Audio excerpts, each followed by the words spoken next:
Welcome to the Global Businesswomen's Pod, hosted by the Greater Houston Women's Chamber of Commerce. I am Susan Dyson and extremely excited to be your podcast host.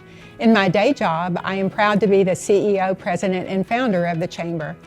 Every Thursday at 6 p.m., we will bring you inspiring stories of women who are leading in the advancement of women and girls. We will take you with us to our premier events.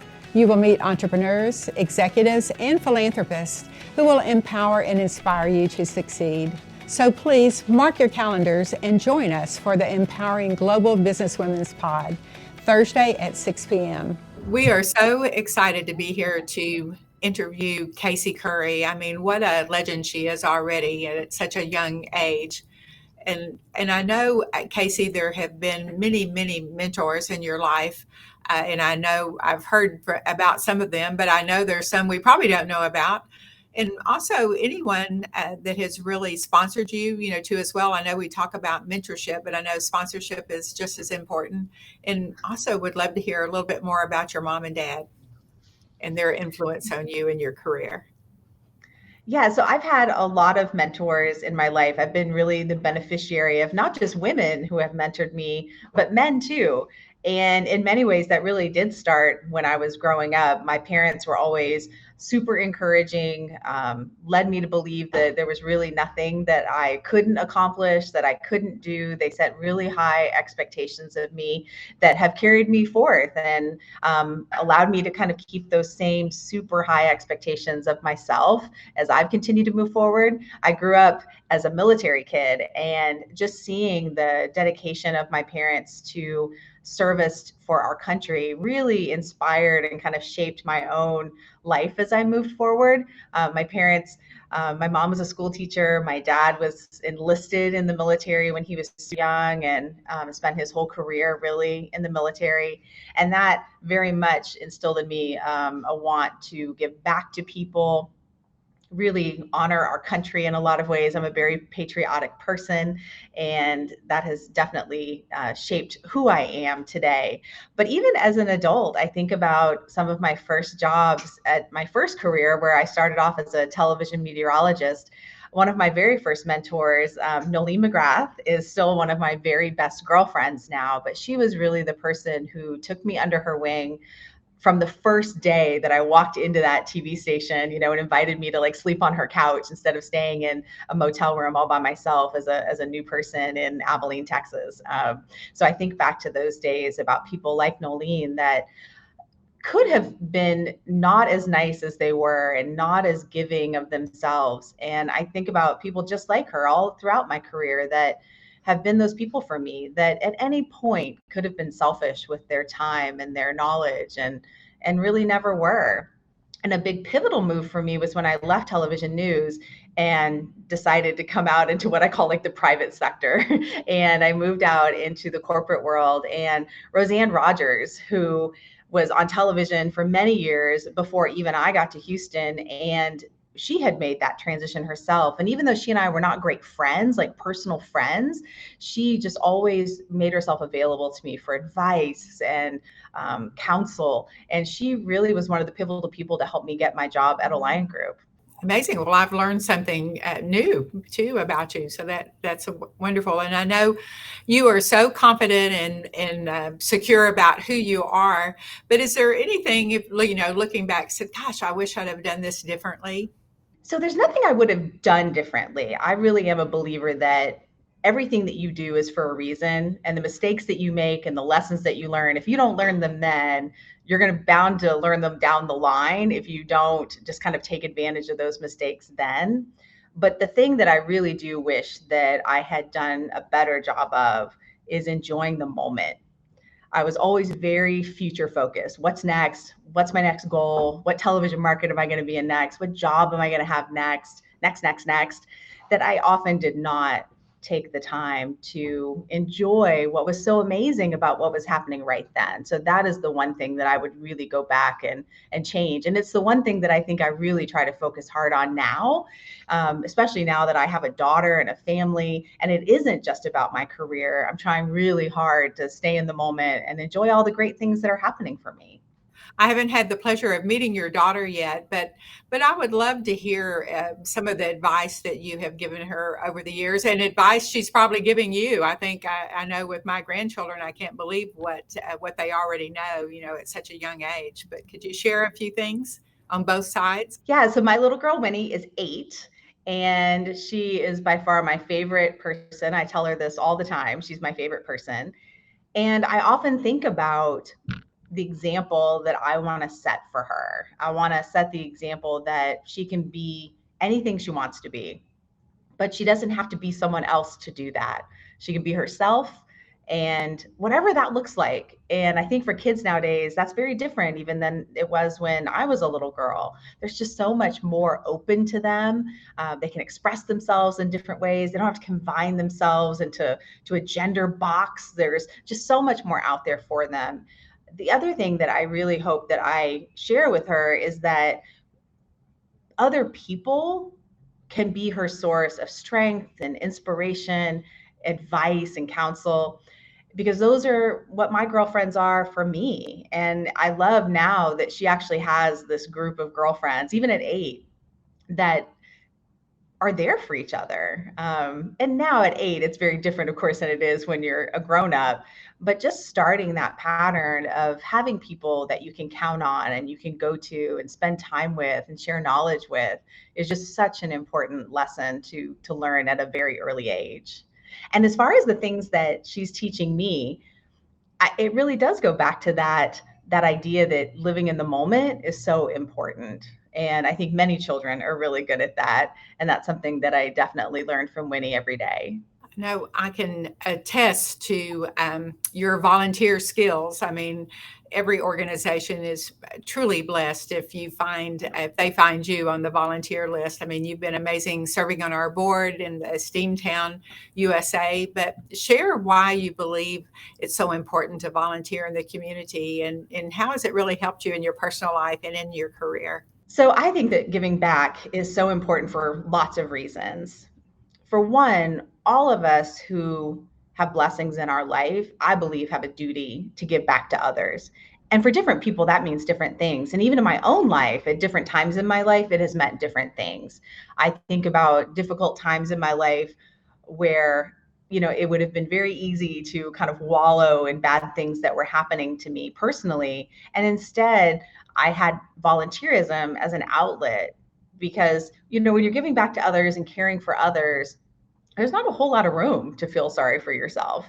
So even just that personal space I've always loved, but it's also a really wonderful way to immerse yourself in a community. As someone who grew up all over the world and continued to move throughout my adult life as different jobs in television took me all over the country, it's a great way to get yourself into a community, learn about the people and the place where you are, and help find a community for yourself, even if you're brand new someplace. So it's really super beneficial, I think. But then I also think about what you get from giving back to others. And STEM in science, technology, engineering, and math education is so personal for me as a meteorologist, a young woman in a man's world, very much so in television news. I was often the only woman in the newsroom on the weather team. And it's always been important to me to try to inspire young girls, and not just even young girls, but other people who don't see themselves represented in STEM, to really pursue those careers. And now that I'm a grown adult, I'm even out of TV news, but now working for Alliantgroup, and I get to continue that STEM mission.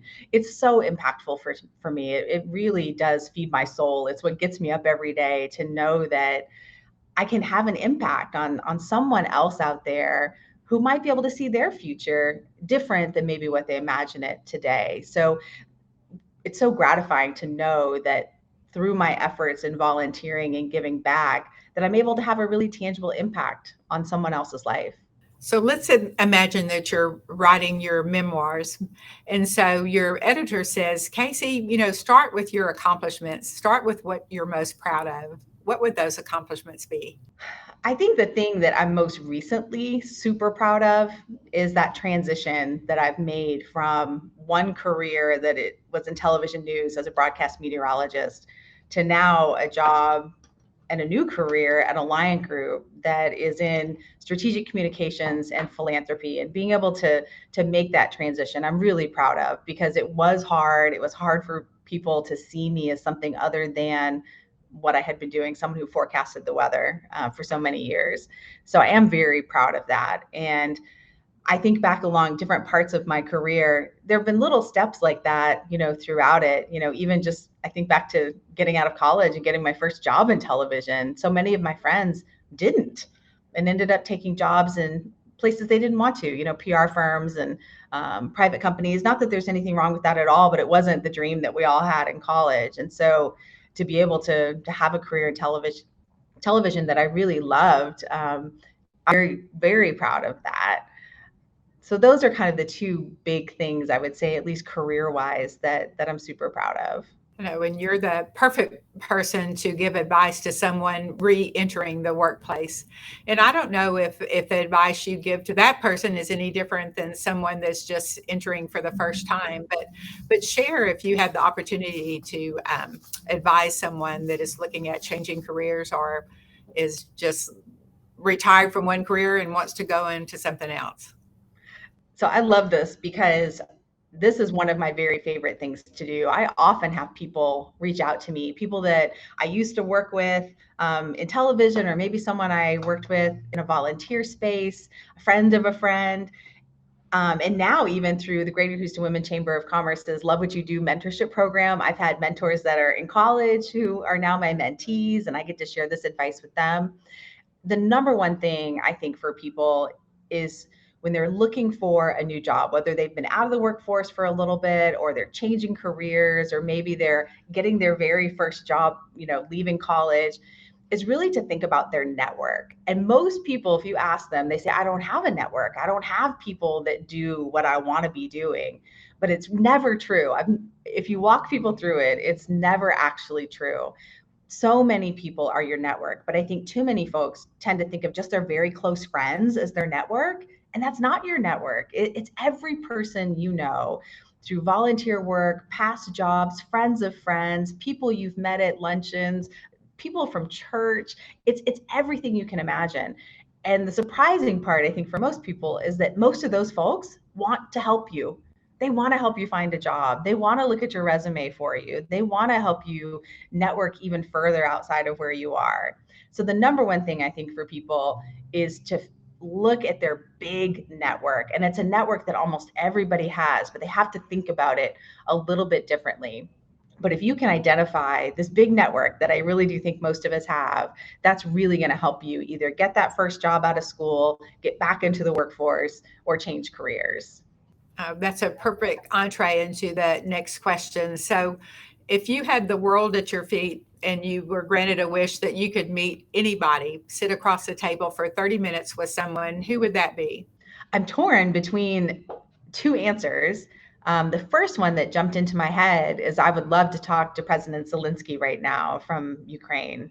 I tear up because I just, like many of us, cannot even imagine what's happening over there right now. And I would love to talk to him, and not that he's got the time to talk to me right now, but hear just about the struggle. And I know that, he has a family of his own, and just thinking about, what that means, for his country. And then I tear up too, because I think the other person I would love to talk to for 30 minutes is my dad, who passed away a couple of years ago. Because even though you have all this time with someone, there are always things that you wish that you could have asked, or could have learned about, or even said yourself. So I think there are a couple of people that I think would be super meaningful to me if I could have 30 minutes with them. Really does come full circle, talking about enjoying the journey, enjoying the ride of your life. Yeah. I think sometimes we're so forward looking that we don't see what's in the present. So that is great advice to end with here. And I know that all of us think about, well, gosh, how do we want to be remembered, or what we want our legacy to be? I would love to hear what yours is. What do you want your legacy to be? I would love to know that I had an impact on other people. I spend a lot of my time now investing in other people And I think other women, particularly, I would love to know in the future that the time that I spend with them matters to them and helps them grow and reach their full potential and make all their dreams come true. I just think that would be the most amazing legacy. And of course, I mean that not just for the women that I work with, but I think about my circle of friends, guys and girls. And for me, that extends to my family too. I think about my husband and my daughter, and the real conversations that we have is, what do we want to be doing with our time? How do we want to spend our days? What do we want to be doing together? What matters to us? And when I look back, 10, 20, 50 years from now, I want to know that we were actively pursuing those things, and that we had an impact on all that. And for myself, I want to know that I helped make that happen too for them. And I know you mentioned your husband too as well. And I know when you're at the time when your daughter is asking about, Mom, what do I look for in a man, or what do I look at for a partner, or if you have a friend that's dating now, what advice do you give them, and what did you look for when you met your now husband? We were so lucky. We were introduced by mutual friends of ours. Kevin Quinn was a reporter friend of mine at Channel 13 here in Houston, and he and his wife were neighbors of my husband. And they kind of made it their mission to find him a wife. They felt like he was such a great husband potential. He should be somebody's husband. And I got to the lucky card. They chose me to meet him. So I think about just he's such a responsible, caring, loving person. I couldn't even imagine having kids before I met him. I mean, I was like career girl all the way, never really thought about even having children. But he really changed that for me. It was important to him, and I could see it, I could vision it being with him. When I think about who you should be with, I mean, your partner in life should be someone who doesn't just love you, but wants the best for you. And I don't mean like wants the best for you like in a, greeting card way, but in a real like wants to help you be better, conquer the world in whatever way that looks like for you, and is really there to support you, whatever that looks like. And it's different for everybody. It isn't going to be the same for every person. But I think it's so important for people to choose people who are really good to them and good for them. Someone who challenges you, makes you better, and really does want the very best things for you. Oh, that's great. Well, I hope he'll be at the conference to see you being honored. Yeah, we're trying to work out that table right now, figure out who's going to get all those seats. Good. Well, and I know if we could be here all day thinking about adjectives that describe Casey Curry, but if you could pick one word that really describes you the best that as a breakthrough woman, what would that one word be? So this took a little bit of work, and I talked to a few folks, a few of my core girlfriends about this, because I had a little bit of a list when I got the question of what is the one word that would describe you the best. And the word that one person said it and we all agreed upon it, and I agreed myself, and that's passionate. If I had to choose one word to describe myself, it is passionate. I am passionate about everything. There is no in between for me. There is no middle for me. I am passionate about the work that I do. I'm passionate about the people around me. I'm passionate about living my best life. I'm passionate about helping others. There is really nothing that's an in between for me. So I'm passionate about the good. I'm passionate about the bad. You're gonna hear my thoughts on it no matter what. So passionate is definitely the word that I would say describes me. That's great. I can't think of the other adjectives. What came in second? I chose resilient, and we decided that felt a little like sad, like something horrible had happened, and I'm like resilient, which is not really the case. I think I feel like there are obstacles in everyone's life, and mine is no different. We've all had challenges in our life. So resilient, I think, is what I went to first. But then once passionate came up, I realized that was really a much more appropriate answer, and certainly a much happier answer. I don't know that I've ever seen you down or unhappy or and it's great. And I think a lot of it obviously is optimism. I know you're very optimistic, but the forward thinking, that you're not thinking about the past or as much the present, you're thinking about tomorrow and how you're going to change the world. Yeah. And I have no doubt that you are going to be remembered in that way. So we thank you so much for being part of the chamber. You've just been amazing. So thank you for watching the Global Businesswomen's Pod, brought to you by the Greater Houston Women's Chamber of Commerce. We cannot wait to see you next Thursday at 6 p.m. And remember, you can always find us at GHWCC.org.